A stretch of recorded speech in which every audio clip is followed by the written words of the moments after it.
Hey guys, welcome to episode number 591. Today is Monday, so it's Update Monday, and we are back from the ACA. It was a great time, I had a lot of fun, but now we have to get back down to business, down in the fish room, because we have a lot of work in front of us to convert this entire 24-foot wall into our Zoom Ed Lowboy 50-gallon rack system.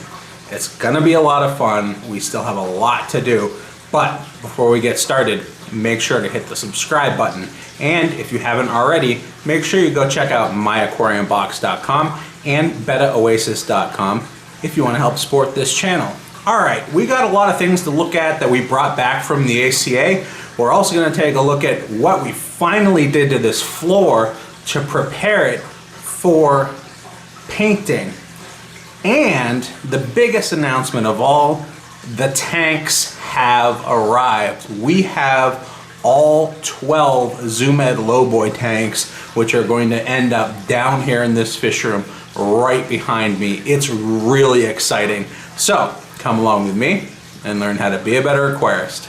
All right, and we are outdoors. I'm actually shooting this on my phone, so the audio and the video quality may be a little bit different, but as you can see, we have a gigantic shipment of tanks. And I'm glad that I put this tarp over it, because it has definitely rained. It wasn't supposed to rain today, but it did anyways. And this looks bad. If you looked at these boxes, you'd say, wow, any glass aquarium that was in there is probably shattered, but you would be wrong. In fact, all 15 of these 50-gallon Zoom Ed Lowboy tanks made it intact, as far as I can tell. I did inspect these ones that have the damaged box very thoroughly, and the biggest problem that I've discovered is just the trim here is a little scratched, but no broken glass that I could see on these tanks, which is awesome. And when you think about it, if these two tanks had been damaged, if it was just the glass and they weren't in a box, if they weren't properly packaged in a box to protect them, those two tanks that had the damage to the boxes definitely would have been smashed. There's no doubt about it. Those boxes saved those tanks. So I'm happy that Zoom Ed took the extra time and effort and a little bit more money to invest in a nice high quality box to make sure that these things made it intact. Now, we're not going to get into this in this week's video, because we got a lot more to do down in the basement to prepare for these tanks, but the tanks are in and they will be moved down to the basement very shortly. But I did want to share with you the fact that I have them, and I'm really excited that they're here. Again, these are the 50-gallon Zoom Ed Lowboy tanks. They are 4 feet by 2 feet, and then it's 10 inches tall. And those are exact dimensions, which is pretty cool. A lot of glass tanks, they have like a one-piece frame. And so sometimes you get really odd dimensions, like they're not exactly 4 feet long or whatever the case may be. But these ones actually look like it's a 4-piece frame that's been siliconed together. And the dimensions are exact. It's exactly 48 inches by 24 inches by 10 inches. And that's kind of cool, because it makes planning and cutting lumber for a stand and all of that quite a bit easier. The other thing I thought was interesting is they actually ship upside down. And they have straps so that the whole thing is sort of held together and braced inside this box. And it is a very thick box. It's like, I don't know, triple layer, something like that, cardboard. So nice to see there. And I'm excited to tear into these. I'm excited to drill them. I'm excited to do all kinds of things to these tanks, but we'll have to wait a little bit longer on that because we still need to finish the basement floor and wall and build a rack for these. So this is the state of the tanks. They have arrived. I'm super happy. I thank you to ZoomEd for helping to make this dream and this vision come true. I'm super excited, and the tanks have arrived. Let's go take a look at the lumber for the stand. Alright, this backyard is a total disaster. This is what happens when you tear apart a fish room and then you don't have time to put it back together immediately. It's just stuff all over the place. And we do have some 30-gallon barrels here, which I will be using as my new central sump system. I have 3 30-gallon barrels so far. I still need to get at least one more. One of these I've actually had for a while, and I've cut the top off. The other 2 are fairly new, and so I've just been filling them with water, letting them sit, and then dumping them out. I'll have to cut the lids off and then really scrub them with soap and water and whatnot. But these were actually used for soap originally, so it should be pretty easy to clean. There's nothing nasty gunking these up, so should be pretty easy to get those ready to go. Over here, let's take a look at our lumber. Now, of course, tearing apart a fish room, what am I going to use to keep my tarp in place? But some driftwood. That's right, just got driftwood and stuff all over the place.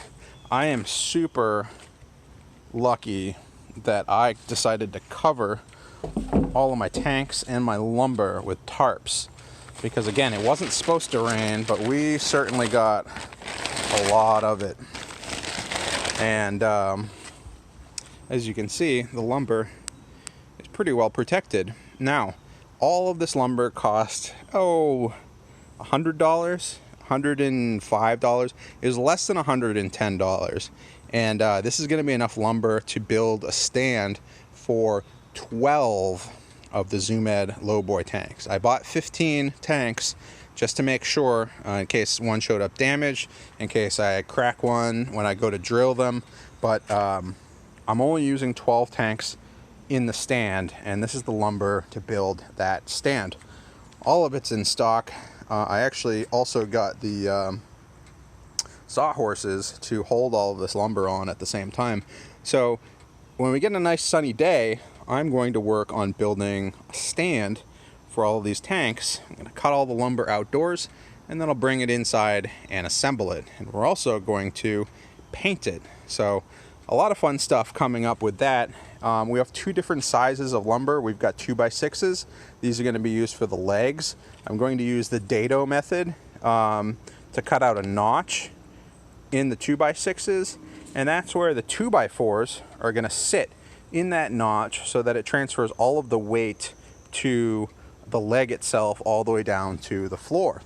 It's a really simple construction method. If you want to go see an example of it, Ted Judy has a great video on how to make a dado cut aquarium stand, and I'm going to use a very similar method. A lot of people will stick with all 2x4s.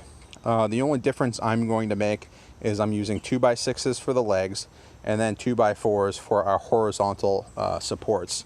And because my tanks are exactly 4 feet wide, 4 feet is actually the recommended maximum span that you go without having a leg. So all of this should work out really well. Actually, I only have a little bit of lumber that I'm going to lose from cuts on the end. So anything with knots or anything like that, I'm going to cut those off, and hopefully we only have the good parts of the lumber left over so that we can build this stand. Anyways, that's all of the stuff that's currently outside. Let's go take a look at the pond real quick. Alright, we are outside by the pond. It just finished downpouring, and we got a few things to look at out here. Now, we can definitely see the fish swimming around in here. The UV sterilizer has done a fantastic job with cleaning up the water. The only thing we're fighting now are tannins, because we've added so much driftwood to this pond, and the fact that it's later in the day. So we'll have to deal with that over time. I'm planning on doing a fairly large water change within the next week. We've got a story to tell out here though. Last night I was out here late and I was walking towards the pond, and then I heard something run into the woods, and it turned out to be a raccoon. I could see its eyes, and it was like climbing up trees, and I think I scared him just as much as he scared me, but he was definitely fishing for my fish. And you can see we even have a water hyacinth which is upside down, and that's a pretty good sign that he was grabbing at those. One night I actually found a water hyacinth up on the patio here on the pavers, so he's definitely trying to snag those fish as they try to sleep underneath the plant cover, and I'm not sure if he's been successful yet or not. It's really too hard to tell, but these fish are the right size for him to snag.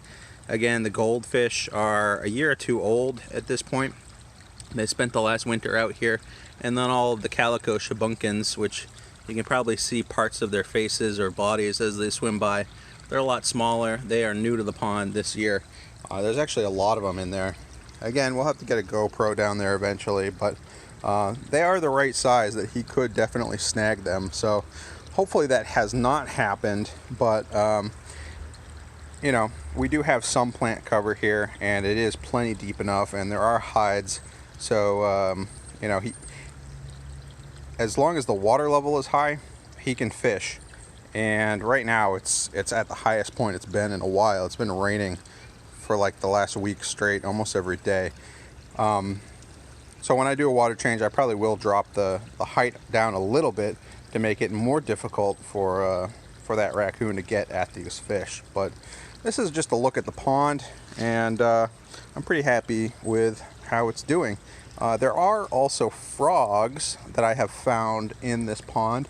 There's one in here right now. I'm not sure if we're gonna find him.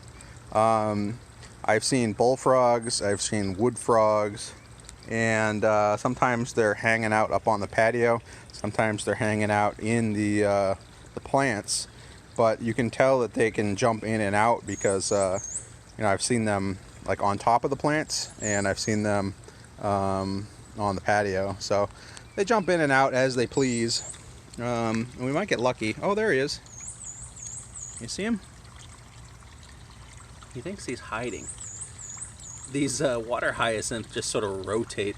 There's so much current in here that they just sort of rotate, and he just plays hide and seek in the water hyacinth. He thinks he's pretty tricky. But you can see his leg outstretched there. A nice big green frog, bullfrog. I'm not quite sure what he is. I'd have to grab him to find out for sure. But I'm sure he's eating plenty of bugs that are in this pond. I see bugs and flies all over these plants all day long, so I'm sure he's having a ball in here. Let's get real close. He thinks he's hiding, but he's not. Oh, there he goes. Anyways, a little bit of nature out here by the pond, so I thought that was definitely worth showing. It's a habitat that we created, but nature's kind of taken over as well. Kind of cool to see. Say goodbye, little frog.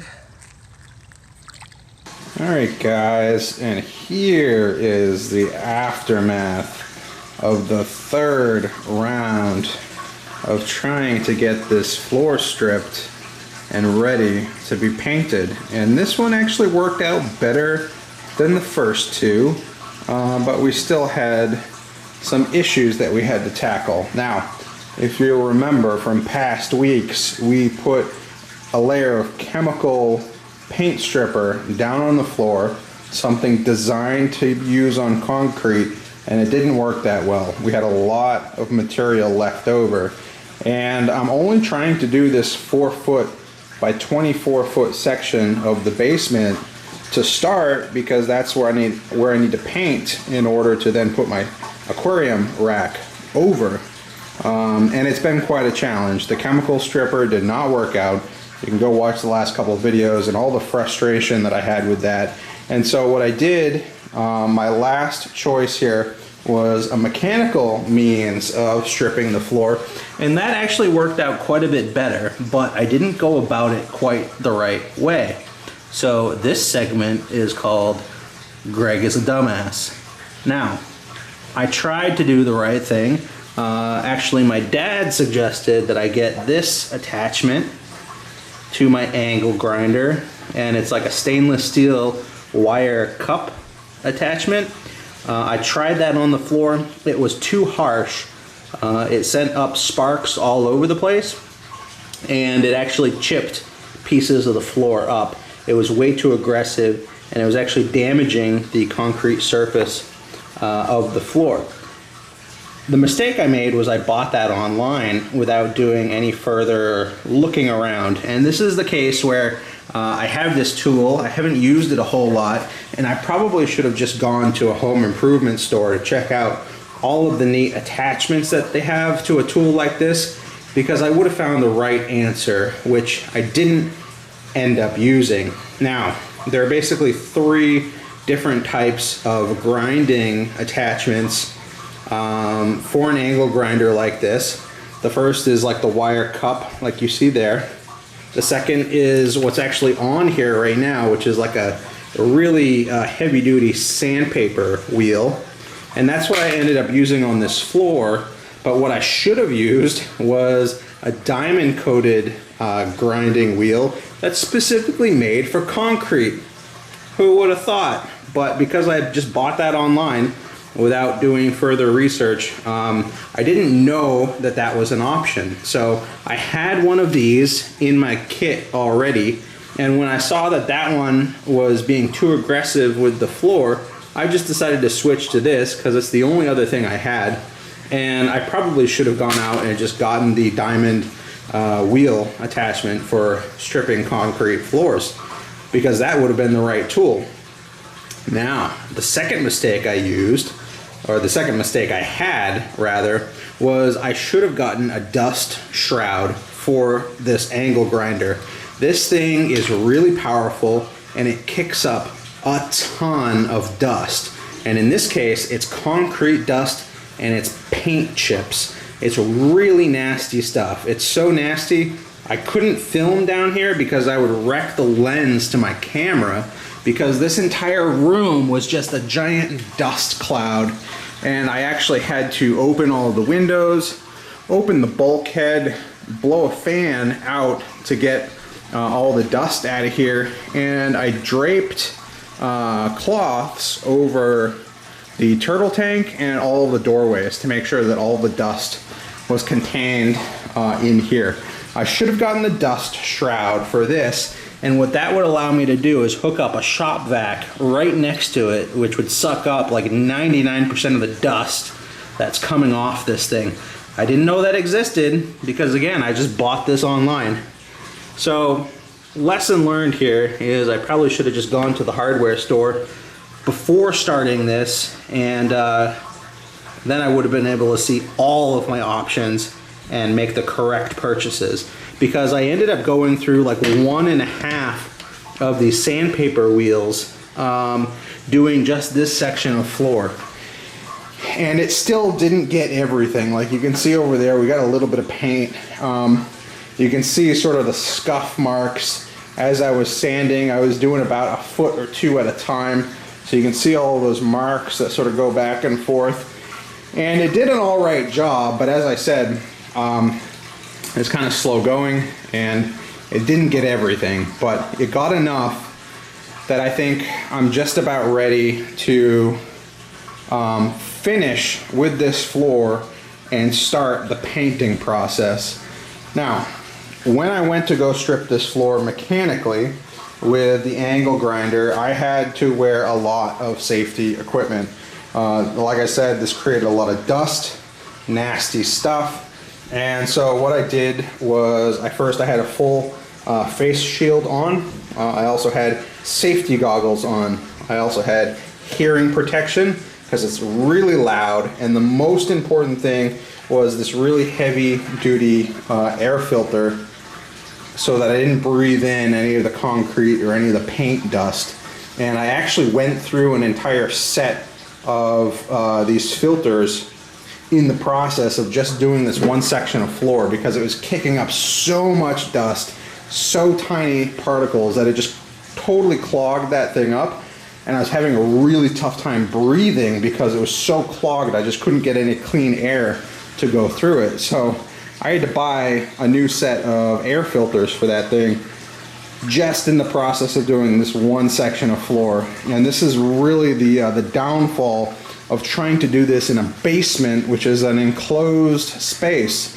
If this was outdoors, it would have been a heck of a lot easier. If it was a garage bay where I could just open the doors really wide, it would have been a lot easier. But at the end of the day, what we have is this dust, which is all over everything in this room.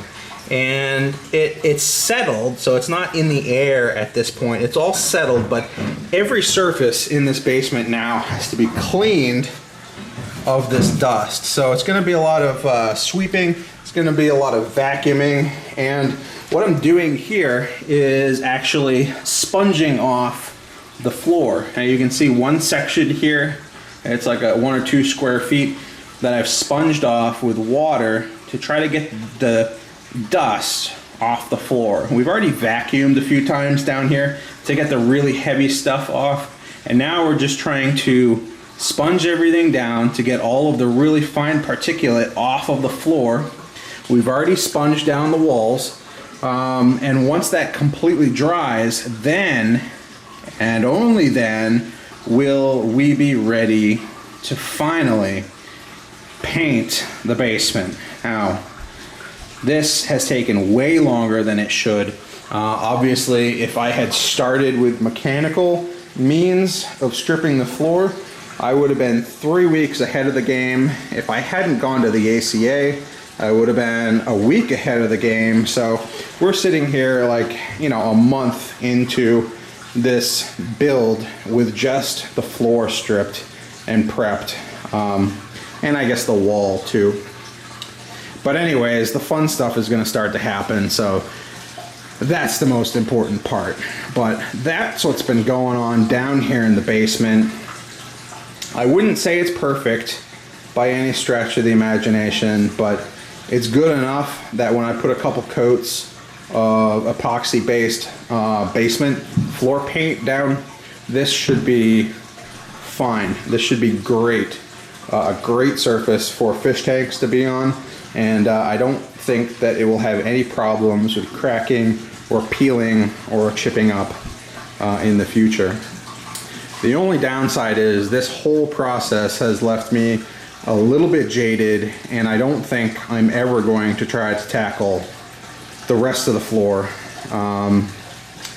Certainly not the same way that I did this section of floor. So maybe sometime down the line, but for right now, this is the part that needs to get done, and this is the part that is on the way to being done. So that's what's going on down in the basement with the floor and the wall, ready for paint.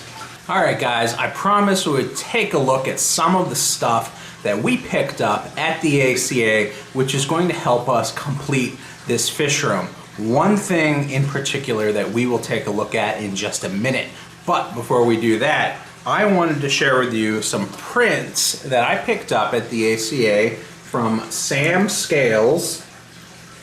He's a nature artist, a fish artist based in California, and I was able to pick up 3 of his lovely prints at the show. And these are not going to be placed in the fish room because it gets a little too humid and a little too hot down here. These are actually going to go in my office, and I'm sort of also in the middle of an office redesign, renovation, so I can do more live streaming, and hopefully these will make their way onto a wall behind me in the office. So we have a nice print of a pleco.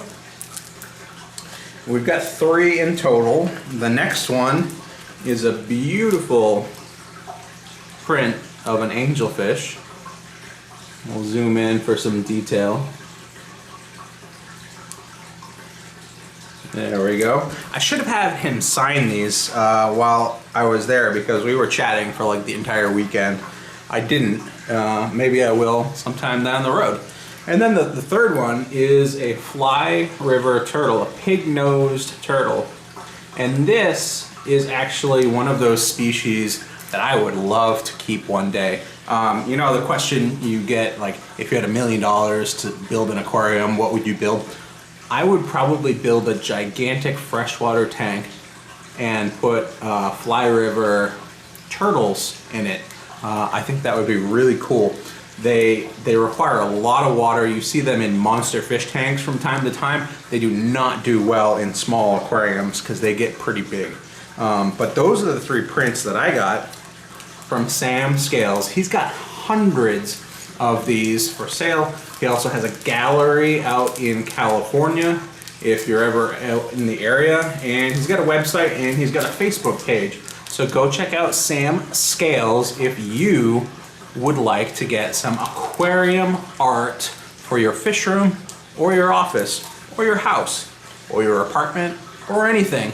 I think it's great. There's not a whole lot of art out there around our hobby. There are only a few artists that I know of, and Sam is definitely one of the good ones. So go check him out if you want some quality fish artwork for your house. All right, the next item we actually did pick up at the ACA specifically for our fish room build, and this is a piece of Porette filter foam from Swiss Tropicals. This is an entire sheet of foam. It's 39 inches by 39 inches square, and it's 2 inches thick. And if I did my math correctly, I should be able to cut this in half and use almost the entire thing in an upcoming central sump filter redesign project. We've got the 30-gallon barrels that we're going to use for our sump. I've also got a 15-gallon barrel, and I'm going to put the 15-gallon barrel inside the 30-gallon barrel, and I'm going to use this as a filtration medium in between the 2 walls of the barrels to make all of the water have to pass through all of this filter foam material. It's much the same way that your giant canister filters work. This is just gonna be like 5 times as big. So hopefully it works out really well, and then I don't have to replace filter floss all the time. All I have to do is pull out 2 of these big pieces of foam every once in a while, hose them off, put them back in, and I should be good to go. Anyways, the filter build is still weeks and weeks down the road because we've got a lot more to do to prep this space for those tanks. So let's keep at it by taking a look at some of the other products we have to help get this project moving forward. Now, we've got the tanks.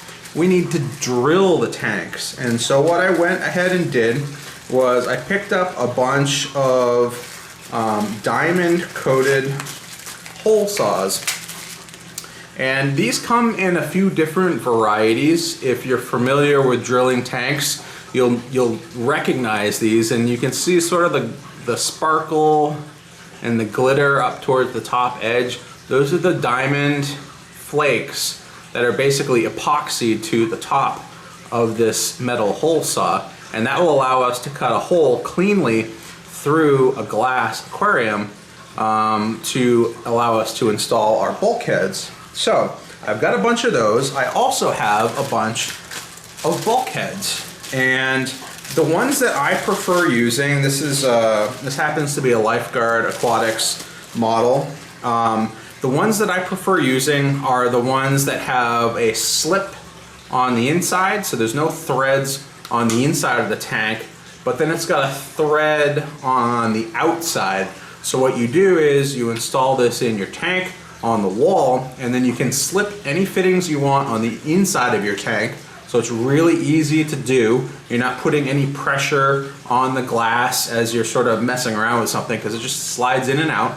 But then on the back side, this is the part you're not going to access very often, but it is a place where you may want some control over modifying it down the road.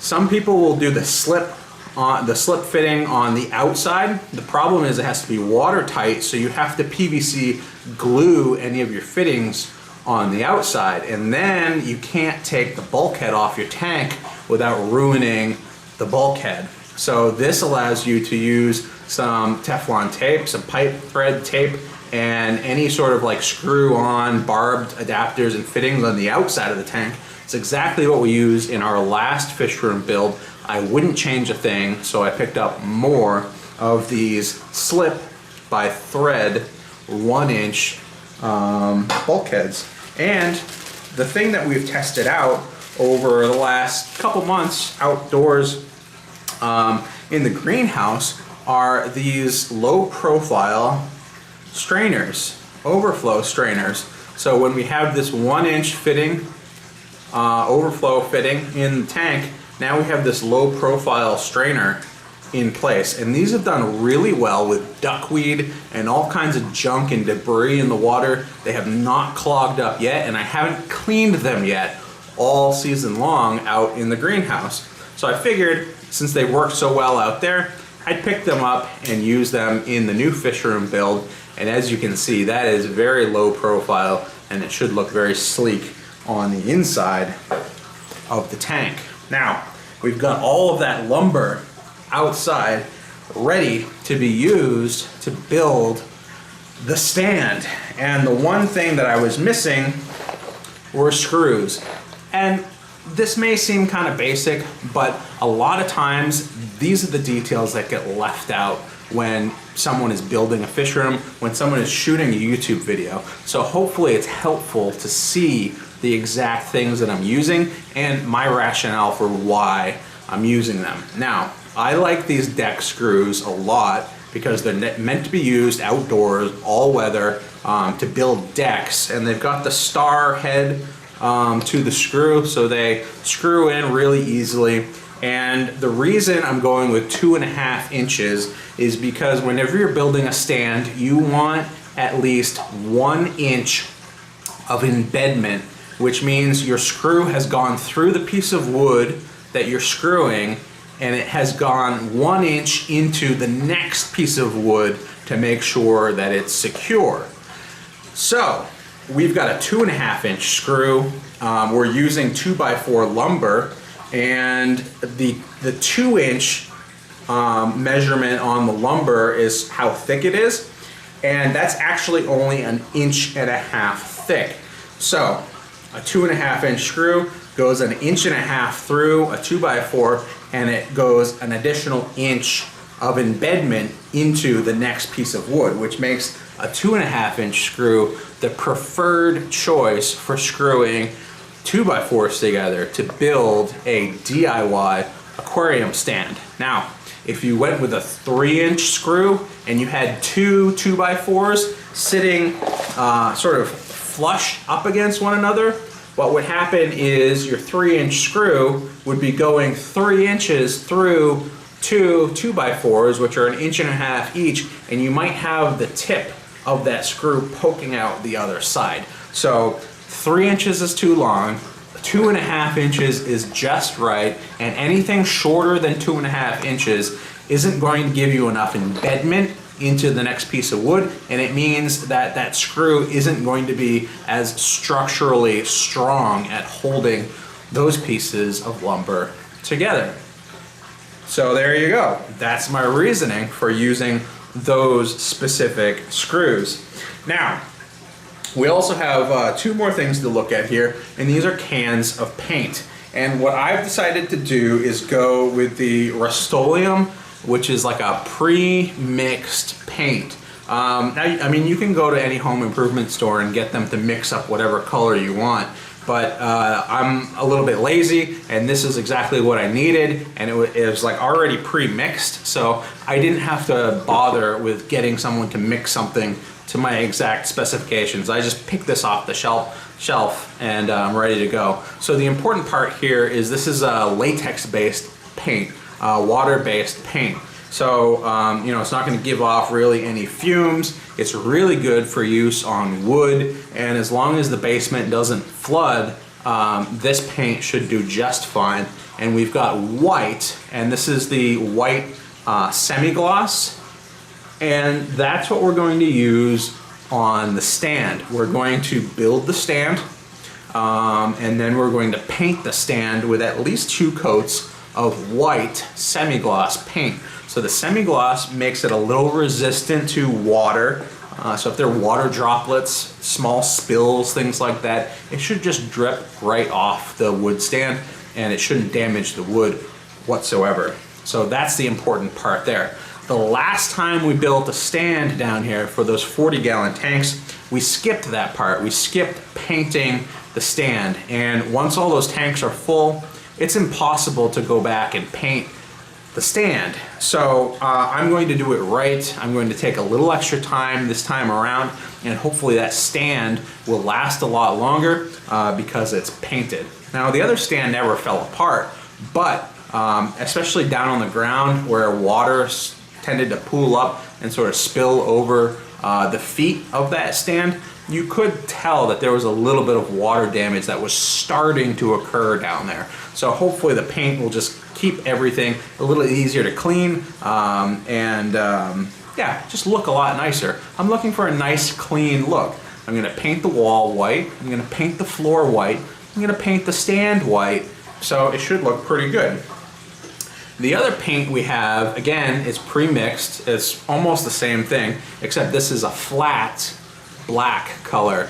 I didn't want anything that was glossy. I didn't want anything that was going to give off like a shine or a sheen, because what we're going to use the black for is the back of the tank and also the bottom of the tank. Now, last time when I built the 40-gallon breeder rack, on the bottoms of the tank, I used like a textured stone like spray paint, and that's what I used on the bottoms of those tanks, which worked out great. It looked good. It gave it some extra character to the tank, but it was pretty darn expensive and time-consuming to spray paint the bottoms of those tanks, because I had to tape everything off. It's spray paint, so it gets all over the place, so I had to do it outside, and I could only set up one tank at a time to spray because I didn't want it to get all over any other tanks that were nearby.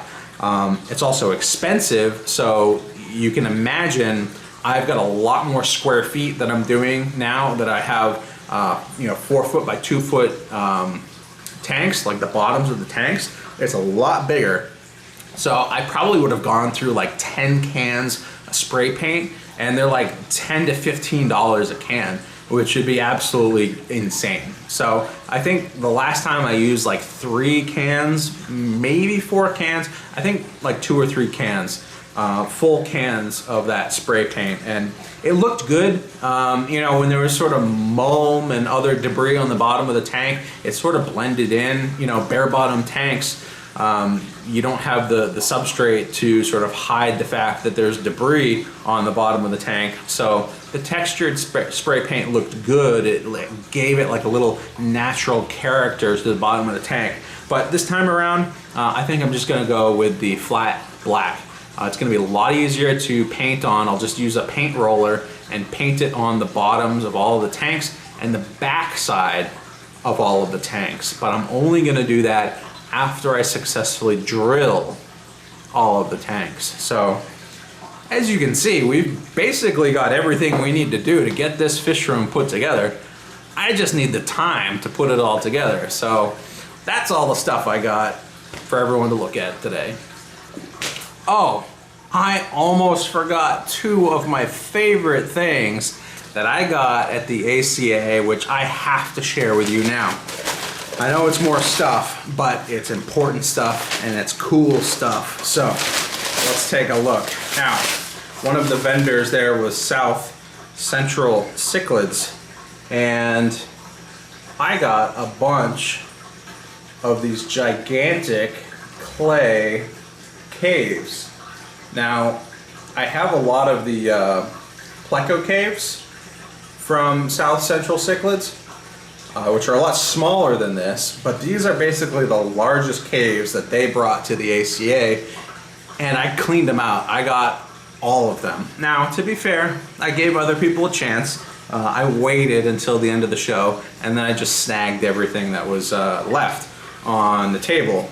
The reason I picked these up is because I have a lot of big tanks now with those 50-gallon Zoom Med lowboy tanks, and I want to put natural decorations and things that will look good in those tanks. Specifically, the rack that I'm going to have aquatic newts in. I think these would make a very nice home, a nice hidey cave, a nice quiet and dark place for them to escape to and feel safe in. And also the rack row that I'm going to devote to turtles. I'm thinking I might do some species of musk turtles, maybe like stink pots, something like that. And they stay relatively small, and even the adults should probably fit inside of a tube like this. So I have 8 of these gigantic cave hides, I guess you would call them. They're open on both ends, and they have this cool opening on the side, and they've got a nice texture to them. And every one of these is handmade. It has SSC on the bottom, and it sits flat on the bottom of the tank. So if I have 4 tanks on the bottom for newts, 4 tanks in the middle for turtles, I've got one of these to place in every one of those tanks. Now, plans might change, but at least I have them, so I can use them once those tanks are ready to be set up. Super cool, super excited that I got to snag these. They were not at the NEC, and I was really sad, but I'm really happy to get them at the ACA. And one of the best things about them is just how clean all of the edges are, how meticulous all of them are, a real attention to detail in these caves. So something that I enjoy using in my tanks, and something that we will see in a few weeks, maybe a few months down the road, once all of these tanks are built out and full of water. 8 of these, super excited about that. Let's put it right on the ground so it doesn't break. And then the other thing we have to talk about is Fritz Aquatics. Now, Jay Wilson, you might know from YouTube, works for Fritz, and I got to hang out with him quite a bit at the ACA convention. And when he was packing up, he left a lot of samples for me to try out. And I haven't actually tried a whole lot of Fritz products out yet, just because they really haven't been available to me in the stores that are near me, as I was a hobbyist, sort of growing up in the hobby. But Fritz is here in a big way, and they've got a lot to look at and a lot to try out. And because I got these as free samples, what I wanted to do was quickly walk through them and then give one of them away. So if you're interested in that, keep watching. Otherwise, you can skip ahead in the video. So Fritz was a big sponsor of the ACA. It's always nice to have big sponsors for shows because it makes things happen. It makes things possible. It's expensive to run big aquarium shows. And so thank you, Fritz, for your support of the ACA. Now, one of the coolest products they have is this, which is actually probably no good anymore. And that's my fault. But this is Fritz Zyme 7, which is a live nitrifying bacteria. And I believe they recommend that this be refrigerated. And it has not been refrigerated, so it might still be okay. It says, you know, don't freeze, don't overheat, store in a cool, dark place.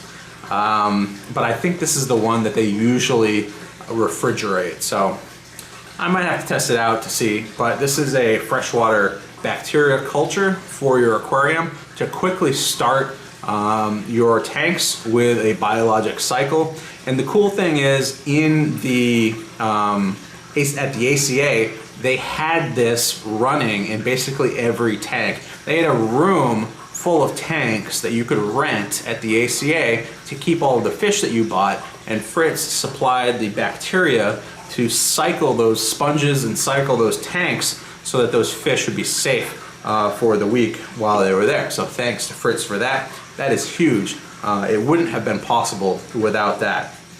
So next one to look at is 360. It's an aquarium cleaner and sludge remover. And I don't think that this is a flocculant. I think, which is like a protein that binds other things together. So it, like your small waste and mulm becomes like big giant clumps that are easier to get rid of. I think this is actually another type of bacteria. Sludge eliminating bacteria rapidly digests waste. So if you've got like a buildup of waste in your tank or in your filter or whatever, instead of cleaning those out, you could dose this 360 and it would help to eat that up and get rid of it over time. Next up is a glass cleaner, and this bottle is dirty because it was down in the basement when the basement apocalypse cement grinding session happened. But glass cleaner. So if you got a glass tank, glass and acrylic cleaner, a glass or acrylic tank, you could use this. Pretty cool. Two other products which are actually really helpful for a cichlid show: pH up and pH down.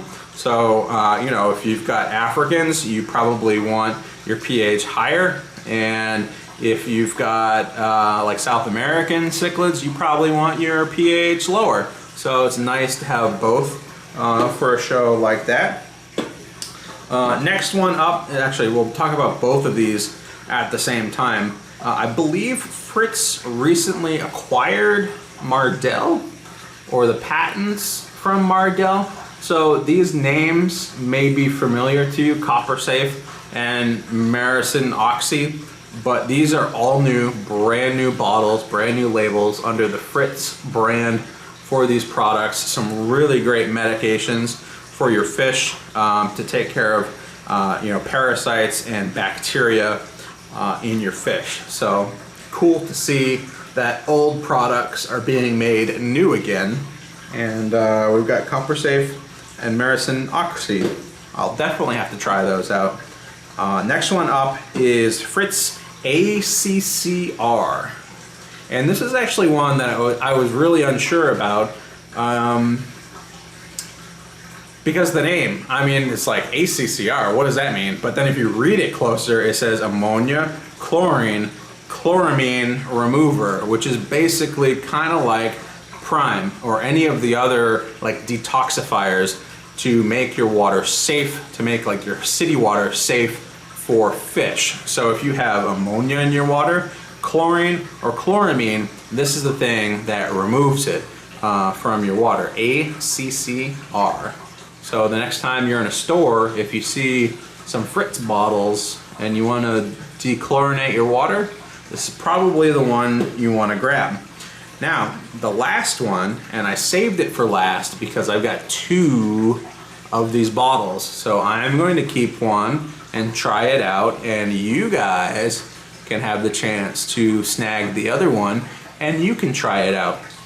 All you have to do down in the comments is say thanks Fritz, and in a week I'll randomly select one person to win this bottle of Fritz Complete and I'll ship it to you. All you have to do is live in the United States. This is a 4-ounce bottle of Fritz Complete, and this is a full spectrum water conditioner which instantly removes ammonia, chlorine, and chloramines, and it detoxifies nitrite and nitrate. So if you're having a problem in your tank, if you just had some fish die, if you don't know where your ammonia level or your nitrite or your nitrate is at, and you're scared that more fish are gonna die, you need to do a big water change to solve all of your problems all at the same time. Fritz Complete sounds like it would be a pretty good product to try out. Removes ammonia, chlorine, chloramine instantly, and then it detoxifies your nitrate and your nitrate, nitrite and your nitrate. So it basically does everything all in your water, all in one bottle to help solve all of those problems associated with new tank syndrome, with dechlorinating your water, doing giant water changes, having problems with fish die off in your tanks, all of that stuff. So sounds like a pretty cool product. 4-ounce bottle. How much does this treat? This treats 1,200 gallons of water with a 4-ounce bottle. So it's pretty concentrated. This will go a long way. Again, all you have to do, if you want to enter to win it, I'll ship one to you. If you live in the US, one person, all you have to do is say, "Thanks, Fritz," in the comment of this video, and you'll be entered to win. And in a week, I'll randomly select someone and mail them some Fritz Complete. Anyways, it was nice to see Jay. It was nice to see all of these products and an explanation of how they all work while I was at the ACA. So thanks for sticking around and watching a little bit more about these products, and hopefully you win the Fritz Complete. All right, guys, and that's gonna do it for this week's video. We took a look at a lot of stuff today, a lot of exciting stuff, a lot of stuff from the ACA convention, and a lot of stuff that's gonna help us to finally build out this fish room now that we've got the floor situation and the wall all figured out, all prepped and ready to go. So hopefully in next week's video, we are painting the floor, we are painting the wall, we are building the stand, and we are making big progress on getting this fish room built out. I know we've sort of been stalled and stuck here in the same spot for a few weeks, but every week has been a learning experience, and hopefully when you go to build your next fish room, you will learn from all of my mistakes and all of my wasted money and wasted effort, and do things the way that is going to work a lot faster. So yeah, there's that. Anyways, guys, we have fun regardless every single week down here in the fish room, and it's been a really hot and rainy and humid summer. So it's nice to be down in the basement, but it's even still hot down here. So we're just plodding away and doing as much as we can with the time we have, and eventually this fish room will be put back together, and I will take you along every single step of the way. Again, if you like this content, make sure to hit the subscribe button, and if you want to help support this channel, you can go check out myaquariumbox.com and betaoasis.com. You only have a couple days left to subscribe to the brand new Nano Box for My Aquarium Box. If you have small aquariums, if you have just a few aquariums and you want to experience My Aquarium Box for just $19.99 a month with free shipping, this is the most affordable box option that we have, and it's great for people that are just getting into the hobby, just have a few tanks, or have a lot of very small tanks spread out around the house. So definitely go check that out. Anyways, guys, in next week's video, we're gonna continue along and continue to build out this fish room. So I hope to see you next week, and I'll see you guys later.